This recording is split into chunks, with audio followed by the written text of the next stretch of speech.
Ciao les aviateurs, bienvenue sur ma chaîne YouTube. Aujourd'hui on va parler ballon à gaz. C'est la Gordon Bennett qui commence et je suis avec l'équipage France 1. Ils vont tout vous expliquer dans ce vlog. Asseyez-vous confortablement, montez le son, c'est parti. Donc préparation comme je vous le disais, puisque la Gordon Bennett commence le 5 septembre prochain. Et donc là on est avec, donc il y a 3 équipages français cette année.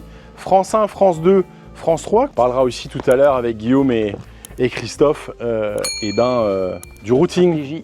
Parce que ça c'est super important. Ouais. Eh ben, écoutez, moi donc, je m'appelle Guillaume, je suis messin, je fais du ballon depuis plus de 20 ans.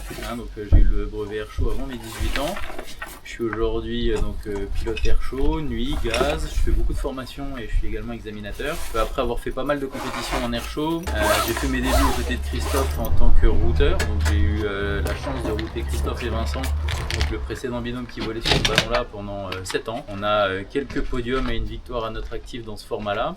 Et Vincent qui a été mon instructeur, le constructeur du ballon et comme le disait Christophe, notre maître à tous en ballon à gaz en France, a décidé de se mettre en retrait puisqu'il avait beaucoup d'expérience, il avait envie de couper avec la compétition, pas avec le ballon. Et donc Christophe m'a proposé de monter à bord à ses côtés et donc c'est avec un immense plaisir et beaucoup de passion que je peux exercer désormais cette compétition à ses côtés. Donc 1000 mètres cubes.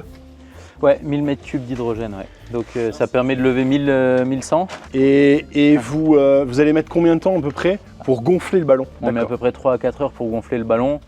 Bon, on sait faire plus court s'il y a besoin, mais vraiment pour le gonfler confortablement et tranquillement. On voit que c'est du matériel qui est relativement quand même fragile, donc il faut être précautionneux dans sa manutention. Et ensuite, il y a pas mal d'équipements fins et de communication et souvent ce travail final que Christophe va vous présenter, il nécessite beaucoup de minutie, du calme et de pouvoir vérifier tous ces réglages tranquillement. D'accord. Christophe, parle-moi de ce matos. Moi j'en connais un déjà. Alors globalement, avec ça on fait toute notre communication sol. Donc ça c'est un tracker, il nous est fourni par Marlink. C'est les mêmes trackers qu'il y a sur le Paris-Dakar.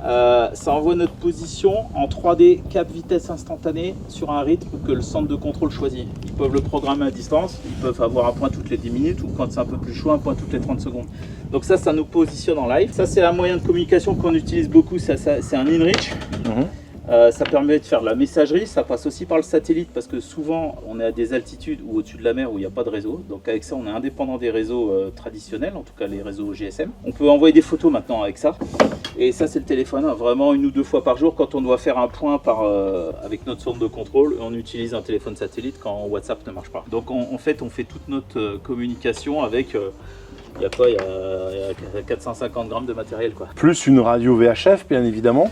Ah bah ça parler... c'est pour la partie communication. Ouais, tout à fait. Pour l'avionique, on a un transpondeur modeste, on a une radio 833, enfin comme tout le monde. Et puis on a des feux de navigation aussi pour la nuit. Et au final on a un Altivario et on fait toute notre nav avec un iPad. Et puis un logiciel comme toi tu utilises. Ouais. Voilà. Donc là on retrouve un équipement qui s'appelle le G-Drop. En fait c'est une corde qui est enroulée sur elle-même, qui pendant tout le vol est contenue dans cette poche à l'extérieur de la nacelle et qui en fait d'une certaine manière va nous servir de frein avant l'atterrissage. C'est-à-dire qu'avant l'atterrissage, une fois qu'on a choisi le terrain dans lequel on va se poser, on va dérouler cette corde.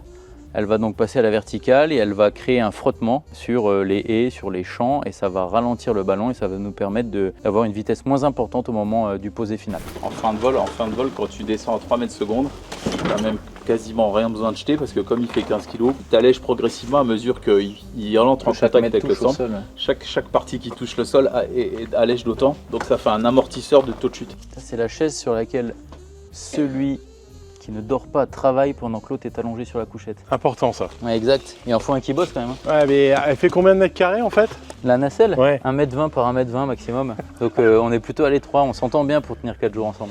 Ouais, en fait toi t'as le physique qui va bien Christophe, tu dois quand même prendre de la place. Hein. Ouais, parce que moi je suis la garantie lest à l'atterrissage. Exact.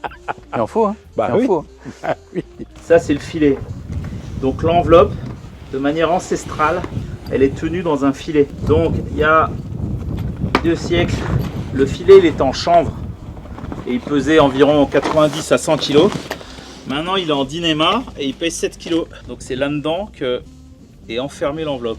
Et votre dernier gonflage, vous l'avez fait quand alors pour essayer le ballon? Le ballon là, on l'a gonflé, alors on l'a pas gonflé à l'hydrogène, on l'a gonflé à l'air pour vérifier son état il y a de ça 2 mois, hein, une fois qu'on a préparé le matériel. On n'a pas revolé avec le ballon depuis parce que c'est notre ballon de compétition. Par contre, la Fédération française est propriétaire d'un ballon de formation avec lequel moi je suis allé former des élèves, des futurs pilotes à gaz au mois de Pâques, à la période de Pâques au mois d'avril, hein, avec d'autres collègues. Et donc on a fait 3 vols sur un week-end pour s'entraîner et pour former la future génération. Ah oui, c'est ça. Alors, donc ça, c'est les fameux 70 sacs de vol. Oui. Alors suivant la pression atmosphérique, la température et l'altitude de décollage, ainsi que notre propre poids, on part avec plus ou moins de kilos, hein, mais bon, nous on part toujours, on essaye de prendre 70 sacs et on ajuste sur le terrain de décollage.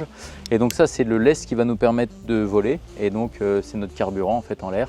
Chaque sac sera rempli de 10 kg de sable. Donc là c'est pareil, vous mettez un petit peu de temps pour remplir les sacs quoi. Alors ouais, effectivement, avant de gonfler le ballon, la première étape c'est de gonfler les sacs de vol, donc les sacs noirs, mais de gonfler également les sacs bleus qui sont dans le sac là-haut, qui eux sont les sacs uniquement pour lester le ballon pendant le gonflement. On étale le ballon, on positionne le filet au-dessus, on met la nourrice qui va remplir d'hydrogène le ballon pour que le ballon soit lesté au fur et à mesure qu'il est gonflé. On leste le filet avec des sacs de 15 kg et on utilise 130 sacs.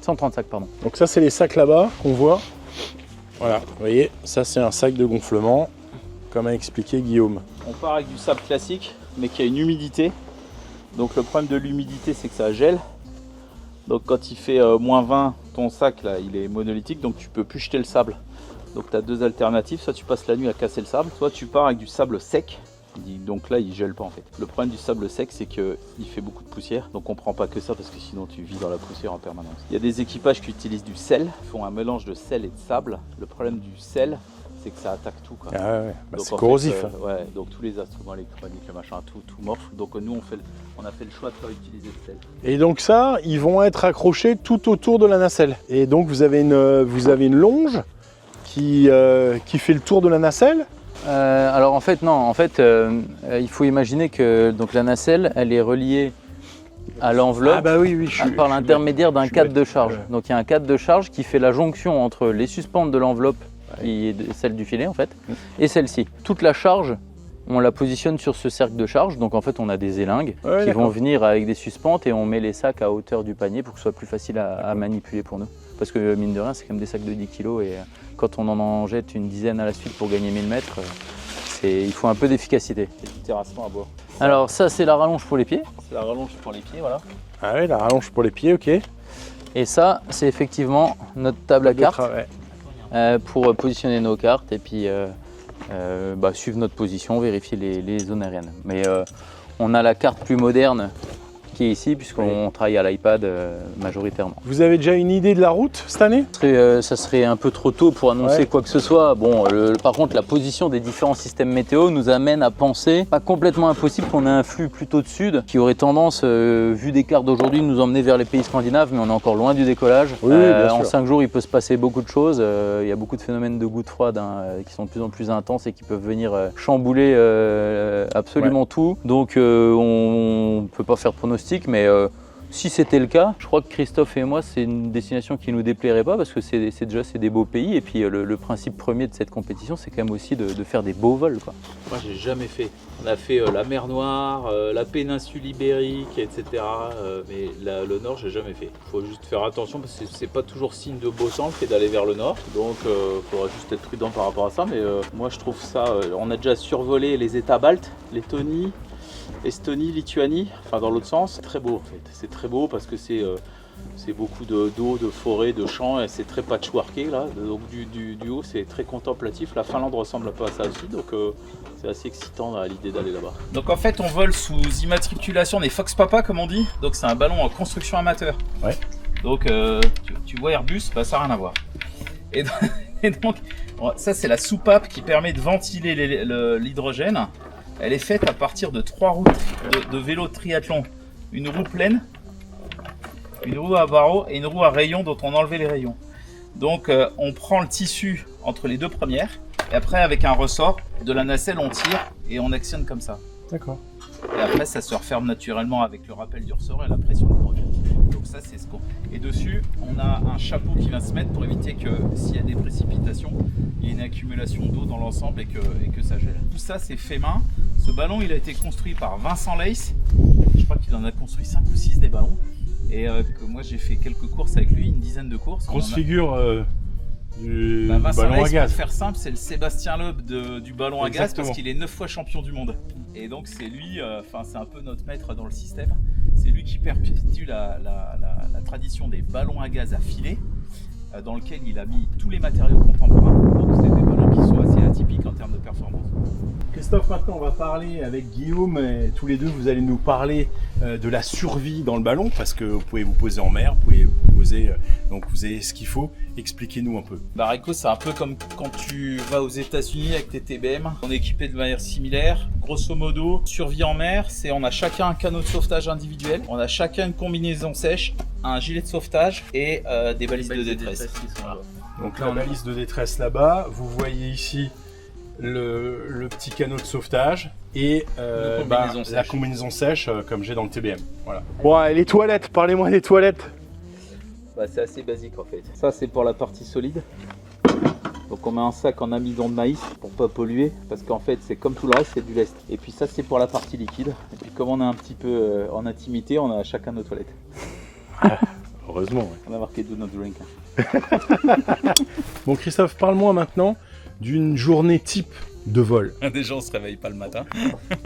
Généralement, à de rares exceptions, il y en a toujours un des deux qui veille. C'est déjà arrivé qu'on dorme à deux. Enfin le ballon quand il vole tout seul la nuit ou la journée, et puis que c'est très calme en contrôle aérien, il peut arriver que ça vive tout seul. On a des alarmes d'altitude, etc. Donc ça peut arriver qu'on dorme à deux, mais le cas général c'est un aux commandes et l'autre qui se repose. Et donc il n'y a pas spécifiquement de rythme de la journée parce que ça dépend un peu du travail que nous demande le centre de contrôle et des manœuvres qu'on a à faire. Grosso modo, ce qu'il faut comprendre c'est que le ballon vole tout seul la journée parce qu'il est chauffé par le soleil. Donc là il va y avoir une tendance naturelle à se mettre à son plafond et à voler tout seul. Donc là dès lors qu'on est coordonné par l'ATC, il n'y a pas grand chose à faire. Et généralement la nuit il a une tendance avec la perte du rayonnement solaire à descendre et c'est ces phases là dont on se sert pour manœuvrer. Tactiquement, pour Ouais, la tactique. Et pour aller chercher les altitudes un peu différentes qui nous donnent des caps et des vitesses de vent qui sont plus opportunes par rapport au vol. Donc voilà un petit peu, souvent on essaye de faire ça la nuit et de laisser voler le ballon tout seul la journée. C'est un petit peu près ça le rythme. Alors c'est un peu anti-fonctionnement personnel parce que la journée avec le soleil, etc., c'est pas toujours très simple de dormir alors que c'est le moment le plus propice pour le faire. Et la nuit, c'est là où on est souvent le plus actif. Avant le départ, donc la veille ou le jour même, vous allez à peu près savoir la route que vous allez prendre. Ensuite, quelle va être la tactique avec le centre de contrôle? Comment ils font? Ils ont des modèles météo, ils étudient, ils vous font tester de temps en temps la masse d'air Alors nous, on a 8 personnes qui veillent le ballon dans un centre de contrôle qu'on partage avec les autres équipes françaises, qui est basé à Nancy. Ces 8 personnes-là, elles ont une compétence sur la météo, sur l'ATC, et grosso modo sur la stratégie et les trajectoires du ballon. Au moment où on décolle, on a une stratégie qui est établie, bien en tête, et toute la puissance de réflexion et de calcul du centre de contrôle nous permet de mesurer comment on est par rapport à la stratégie, de mesurer les écarts de modèle, parce que quand on vole 4 jours, évidemment, la météo, tu connais ça, elle est susceptible de varier légèrement, donc comment on s'adapte à ça? Et donc, en permanence, à travers le tracker, ils nous suivent et ils regardent les écarts constatés entre la théorie de la stratégie et des modèles et ce qu'on est en train de réaliser. Et en permanence, on itère pour corriger ça, pour garder la performance et la distance maximum en ligne de mire. Tu parlais de la tactique. Maintenant, au niveau de l'ATC, est-ce que de temps en temps vous êtes embêté par l'ATC parce que ils vous laissent pas passer ou ils vous laissent pas passer à la hauteur à l'altitude que vous voulez passer, etc. Ou ils savent que cette course existe, ils savent que ils vont avoir plusieurs ballons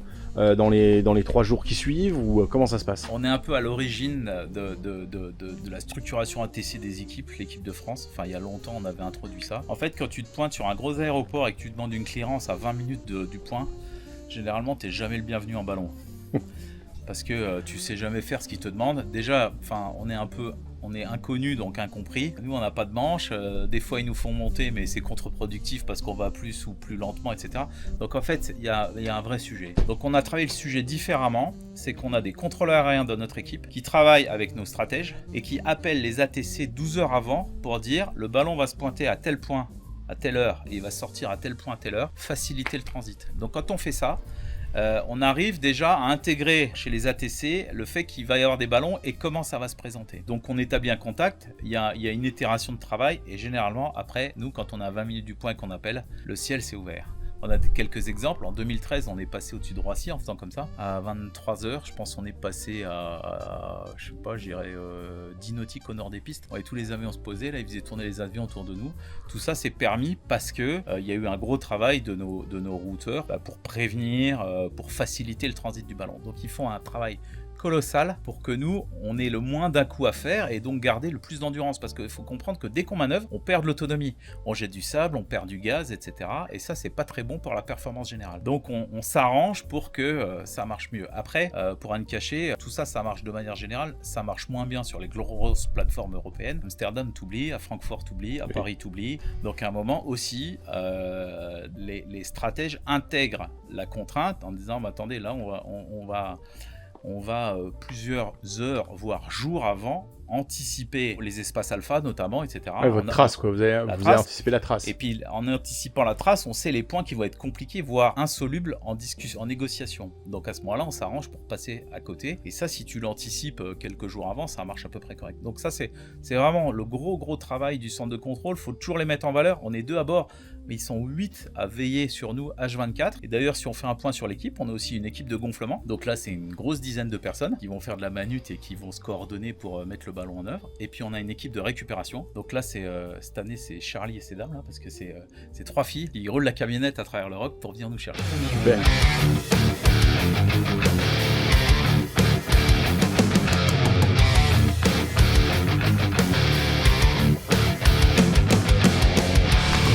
Hello les aviateurs, on est à Metz-Frascati, on a la chance d'être vraiment tout près des ballons. Ça va décoller dans 40 minutes. Restez avec moi et on va vous expliquer un peu comment ça fonctionne, cette Gordon Bennett. Vous voyez le ballon, vous voyez tous les sacs de sable autour qui sont prêts, parce que c'est comme Jules Verne avec le tour du monde en 80 jours. C'est exactement la même chose. Le ballon aussi a été gonflé. Voilà. Christophe, dis-nous quand même, une demi-heure avant le départ là, c'est 22h? C'est 22h de début de la séquence de décollage et nous on est 7ème, donc on va partir 20 minutes après. Ouais, 21 minutes après. Voilà. Des options? Ouais, des options, ouais. On boira plutôt de l'ouzo que de l'aquavite, quoi. Bon bah voilà, on a compris. En tout cas, on vous souhaite vraiment... Ah, Guillaume. Salut les gars. Les gars, moi je suis vraiment super excité. Merci encore de m'avoir invité, de pouvoir discuter avec vous juste avant le départ, etc. Et vous allez gagner, c'est sûr. On va déjà essayer de faire un vol. On est tous avec vous là. Alors, donc vous avez mis combien de temps à gonfler là? Ouais, on a pris notre temps, on a dû mettre 6 heures, quelque chose comme ça. Ah ouais, quand même. Donc on est un peu comme toi, on est toujours excité à l'idée de s'envoyer en l'air. Allez, moi je suis autant excité que vous là. Ça je peux te dire. Donc les amis, c'est une course de vitesse. Course de, on va dire, c'est celui qui va aller le plus loin possible en ligne droite. Donc au décollage de Metz-Frascati. Donc voilà, il vous a dit, ça sera peut-être la Grèce, ça sera peut-être les pays de l'Est, en continuant après l'Autriche, etc. Donc vous voyez, c'est quand même très compliqué. C'est une course qui demande beaucoup de tactique. C'est pour ça qu'ils ont tous une équipe au sol de routeurs avec des météorologues, avec des contrôleurs aériens, etc. Pour bien les guider, surtout dans des zones où ils peuvent peut-être passer au-dessus de Charles de Gaulle, on ne sait pas, au-dessus de Francfort. Et donc il faut pouvoir les laisser passer. Bien sûr, ils sont équipés d'un transpondeur, ils sont équipés d'une radio HF. C'est juste magnifique, moi je suis tellement heureux de pouvoir être là et de pouvoir être vraiment au cœur de la Gordon Bennett et au cœur de ce départ. Franchement, ça va partir toutes les 3 minutes.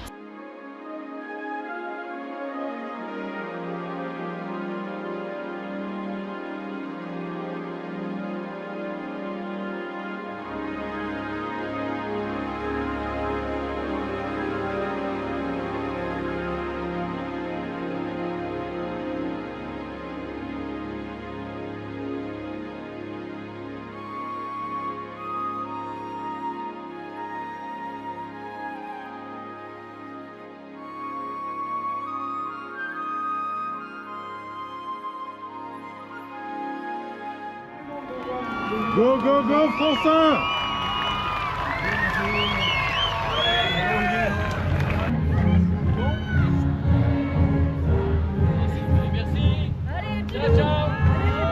Ouais! Allez Christophe, allez Guillaume!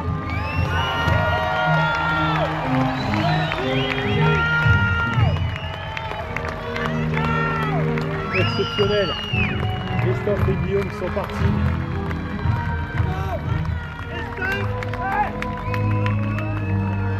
On va les suivre.